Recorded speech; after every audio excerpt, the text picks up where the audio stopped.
Hello and welcome to VOP Business Show. I'm Joy Adesowa Iramoseli. The electric distribution company Discus have improved their revenue collection while reducing losses arising from technical, commercial and general operations. The National Electricity Regulatory Commission (NERC) stated that the aggregate technical, commercial and collection loss ATC and C loss recorded across all the 11 electricity distribution companies in Nigeria declined by 7.98% points to 38.41% in the second quarter of 2023 when compared to 46.39% recorded in the preceding quarter. The breakdown of the NERC second quarter of 2023 report shows 18.47% of technical and commercial losses and 24.46% in collection loss.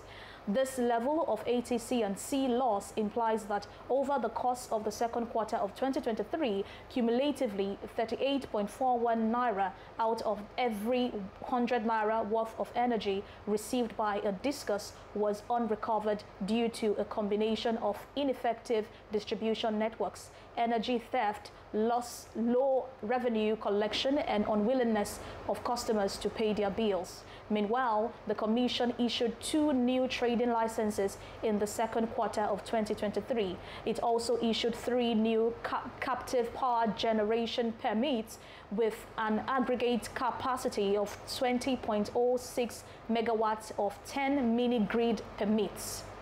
The Commission also certified 4 meter service providers and 2 meter asset providers within the quarter under review. The acting chairman of the Federal Inland Revenue Service, Zak Adedeji, has allayed fear being expressed by corporate organizations that the resolve of FIRS to increase the country's tax to GDP ratio to 18% from 10.86 will lead to increase in taxes. In a statement, Adedeji noted that such resolve would not necessarily lead to increase in taxes or introduction of new taxes.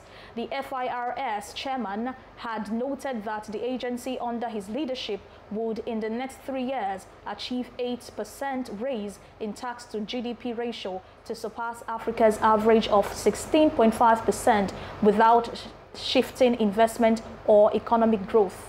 The plan had triggered muffled apprehensions that the decision could cause an increase in tax rates or introduction of new ones.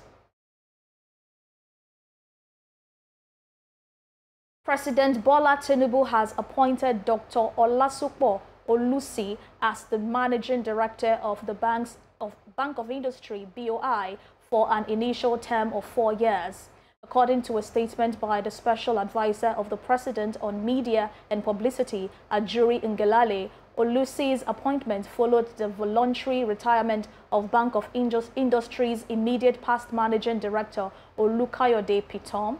The President tasked the new BOI Managing Director to ensure fair and equitable access to all Nigerians operating in the industrial sector for it to be able to generate adequate jobs and wealth for Nigerians.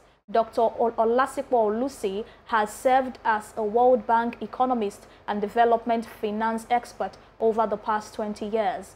Between 2011 and 2015, Dr. Olusi served as the economic advisor to the then coordinating minister of the economic and minister of finance. The Nigerian National Petroleum Company (NNPC) yesterday advised motorists to avoid panic buying of petrol, assuring that it has stock that can cater for all at least for 30 days. The appeal came on the heels of the reappearance of queues at some filling stations in Lagos, a development which the oil firm blamed on reduced depot loadout in Apapa, Lagos over a few days. A statement by the NNPCL retail management assured that the situation has since been addressed and normalcy will return soon as distribution will normalize over the next couple of days. although the oil giant did not disclose the cause of the reduced loadout. It will be recalled that fuel scarcity resurfaced last weekend in Lagos and other parts of the country, as most of the filling stations in the metropolis have shut their gates due to non-availability of petrol. The Nigeria Labour Congress has accused the Minister of Labour and Employment, Simon Lalong, of allegedly trying to scuffle the implementation of the recent agreement it had with the federal government. The Labour movement stated that the ministry was taking sides in the crisis rocking the National Union of Road Transport Workers. It warned that Nigerians would hold the minister responsible if the situation results in a national industrial crisis. In a statement signed by the NLC General Secretary Emmanuel Ogbuaja, it noted that the government was giving support to the illegal faction of the NURTW and encouraging them to conduct their own delegate conference, both zonally and nationally, to confer legitimacy in their action. In addition, the NLC affirms that it was clear that the federal government never negotiated in good faith and consequently was never genuinely committed to honoring the terms of the October 2nd, 2023 agreement. It further alleged that the NURTW leadership crisis was engineered by the federal government through the police, who, according to it, aided the members of the Lagos Lands, Parks and Garages Commission in Lagos, not the NURTW, to forcefully occupy the union's headquarters in Abuja. The NLC insisted that Baruwa's leadership was democratically elected in strict adherence to union statutes, the national law, and the International Labour Organization's convention. The exchange rate between the Naira and the US dollar, according to the data released on the FMDQ Security Exchange, the official forex trading portal, showed that the Naira opened at 779.89 per dollar on Thursday, October 19, and closed at 782.68 per dollar the same day. However, the Naira is trading as high as 1,170 Naira per dollar at the black market, even though the Central Bank of Nigeria, CBN, announced the unification of all segments of the foreign exchange market.